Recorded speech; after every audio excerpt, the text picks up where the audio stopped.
Okay, post-Thanksgiving, post-Superman. We're just out here working quite a bit today. Thanks, Rich. Rich drove out, came by, helped me get the sprint cart in here, helped me get Bray's cart out of the truck. We ran it with some Stabil in it, got it good and warm, drained the oil, all that kind of stuff. Then drained the gas out of it too and shut the fuel off. So if there's anything in the carburetor, of course, we want it to be something that's not going to cause any trouble, right? So working on this this little cruiser mobile today. They're telling me that you can't shoot the transponder through the aluminum. What I didn't tell them, I posted on Facebook, hey, I had to move my transponder, and now it's shooting through aluminum. So I think I got some kind of secret going on. This usually mounts like so. I had a hard time getting the transponder on the mount and in place with this brake hose in the way. You know, it was a real pain in the ass. So I made a new one and I put it up in the front. I got one guy, Jeff Estes. I mean, I don't know him personally, but I know of him from the Facebook thing. He said he's got a full aluminum floor pan and he hasn't had any problem scoring laps. This is 2 pieces of aluminum actually, so I'm probably going to go ahead and either just cut it right off or just get a hole saw and bore it right out. Just bore a big hole in it here, and we know it shoots through the fiberglass because we've had it on here. So that's what we got all done with that. That looks good. We got all 4 of the front tires, the 2 Vegas, mount balance indexed, the Hoosiers mount balance indexed. So now we're going to put this stuff back together, go ahead and do our bleed down piece of cake. We can do other things while that's taking its sweet time. We're moving forward with the aluminum seat, even though that's not really what we want to do.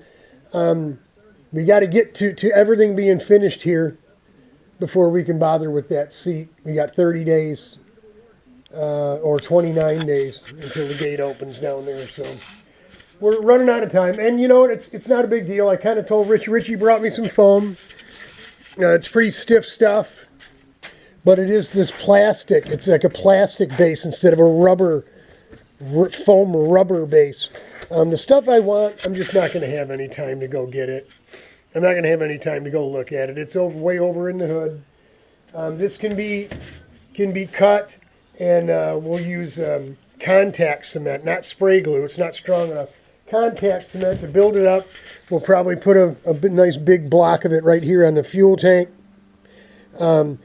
Separating our shoulder from the tank, which will allow our elbow to move here so we can move. I told Richie, we measured my hips from the wall out along the tabletop over there with a square on the other side. It's about 16 inches. This here is like 18 and a quarter, 18 and a half. So I think any cushion we're going to be putting on here, and this is just the base. The seat pads are a kidney looking shaped piece here somewhere. They're here somewhere. There they are. I'll get you one.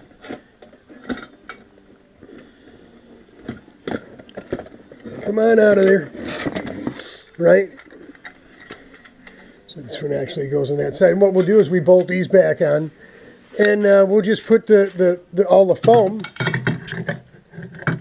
Right, we'll put all the foam we're going to build up here, whatever we need in here. We'll just put almost all of it on one side to move me and my rear and everything over to the center of the cart. I think I'm going to be able to make this part of it more comfortable than it was on test day when we get the back in. I told Rich I got some of this stuff here that is very similar to what he brought me. It's a little thicker and it might be a little softer, but really not much. I think what we can do is glue 5 or 6 layers of this together, right? Maybe just right in half. Right, just cut them right in half. And then stack them up. and then we glue them all together, set them in here between the floor pan and the backrest. And I got the wire burner, right? I got a big wire burner that you put on a car battery. It's probably a foot and a half wide. All we need is enough for our body to get on. We don't need to cover all of it in foam. Actually, I don't want to do that. I kind of want the fashion show to be seen, so to speak. And then once I get all of this, you know, we round it off. So any void after your shoulder blades are touching the back and your back is touching the floor tray, any air gap there we want supported by foam because it'll make it feel better. And then I think if we get to that point and we like it, we like how it fits and feels. The only thing I'm not going to like about this, I'm going to have to put a giant nut pad on here because it does have the heel stops, but there's no seat. There's no upward bolster to the front moving bolster to the seat to keep you in place. Thank goodness we don't, you know, the hard braking is really turn one, turning off the oval into the infield. The other braking areas, I think the heel stops will be sufficient. But if it were a place like Grattan where you're going fast and braking, going fast, braking all the time, I remember not liking the feeling of moving forward under braking. So the foam on the bottom will help your can not move. We got some big nut pads here somewhere from like somebody's sit-up set or something, you know, big, round, thick, tubular stuff. I know, I was just looking at it, man. Where's it at? Let's go see. Maybe it's back here. We moved it all the way back here, didn't we? I'm losing it, folks. I'm telling you. I'm on so many different things, working on so many different things, I can't hardly keep everything straight. But I'll show you those tomorrow, because that stuff is the actual black foam, rubber foam that I want. That the nut bar, you see it on like on a thing when you're doing the leg lifts, you know, on your bench with the leg apparatus, those big, thick, black foam rubber pads to keep your shins from getting sore. It's not this stuff. You know, this is the cheap stuff. Now, I've got the good stuff here somewhere. I know I moved it today, so I cleaned the place up, obviously, to be able to get all this stuff in here. But, so that's it. Can we wipe anything off the list? Probably not much. Let's see. No, see, we didn't write any of that stuff on there. Mount and balance all the fronts. We can take that off. Right? Will it come off? This stuff been on here for so long that it doesn't want to come off. I wouldn't doubt it. Yeah. Okay, mount and balance the fronts all done. I packed everything into totes, so I got all my tires and stuff into totes. Install reins for travel. Well, I can take that off because I got the rain tires under the cart on the stand there. We got the reins over, so we're going to put reins on this. I'm not changing the gear. What I got to do is take the air filter off and get our new air box out of the box and bring it over here. And I'm sure I'm going to have to relocate that fuel pump. That's why I thought I bought the fuel pump bracket that goes up here. But we'll find a way. We'll find a way to mount it. I mean, we had one pan tab there, right here, that we put a little bracket on, and then kind of just mounted this big rubber mounted deal at fuel pump mount. It's a CIK piece, I guess. They probably sell it at Mondo's. It's all rubber mounted. We'll just make a different bracket for it and move it over here, because I think we're going to have to mount a little pipe cradle or something to hold our air box from that same tab. So it's going to have to move, and this has got the rock hard. I mean, this stuff is...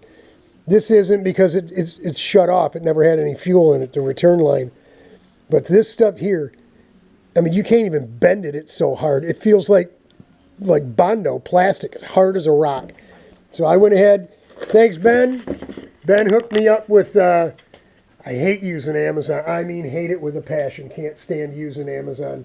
But this is what he was using. He told me he changes it every 3 months just because, but it doesn't get hard over the weekend like this stuff did. As soon as I ran fuel through it the next day, it was stiff as a board. I mean, folks, you can't even straighten that out. I mean, it's hard as a rock. So all that's got to go. Pump's got to get relocated so we can get our air box on. Motor's in good shape. Everything's good. We got the new reeds in there. We got the hot rod reed set up in here as well as that one there. So we're engine-wise and everything, we're ready to go. We're not going to change the gear. We're just going to throw it on the track. And like I said, if it flashes lights at us, then we'll change the gear. If it doesn't flash lights, we'll be okay. Because once you get in a draft, it'll be easier for you to pick up more speed. If it's flashing lights on its own, it'll be flashing double time when we get into a draft and then probably not be able to keep up. So we don't want to do that. We're going all the way to Daytona, and this is just a fun kart for us to drive.